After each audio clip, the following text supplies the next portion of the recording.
En Guinée, le mouvement syndical à l'origine d'une grève générale depuis 3 jours revient à la table des négociations après la libération d'un de ses membres.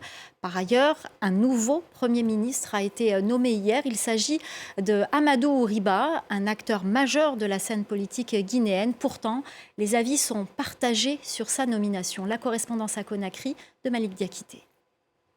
Amadou Ouriba, très connu sous le nom Baouri, est à 65 ans l'un des meilleurs connaisseurs de la politique guinéenne. En 2008, il devient pour la première fois ministre occupant le portefeuille de la réconciliation nationale dans un gouvernement de large consensus.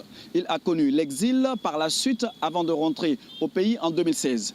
Ces derniers mois, il est devenu l'un des rares soutiens de la junte au pouvoir. Au sein de la classe politique, sa nomination est diversement appréciée. Baouri, c'est un des doyens de la politique guinéenne. Et comme c'est un garçon intelligent, tenace, perspicace, qui met au-dessus de son intérêt l'intérêt supérieur de la nation, c'est pourquoi il a quitté l'exil pour revenir, pour servir sa nation, je pense qu'il va réussir. Je pense très sincèrement qu'il va réussir et il doit réussir.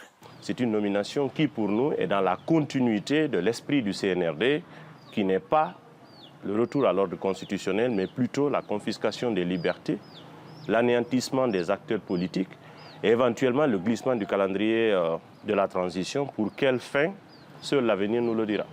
Cette nomination intervient alors que le dialogue politique est au point mort entre les principaux acteurs de la classe politique et la junte au pouvoir. Ces acteurs réclament un dialogue direct avec les militaires, mais aussi la libération des anciens proches du président déchu Alpha Condé, dont l'ancien Premier ministre Ibrahima Kassori Fofana.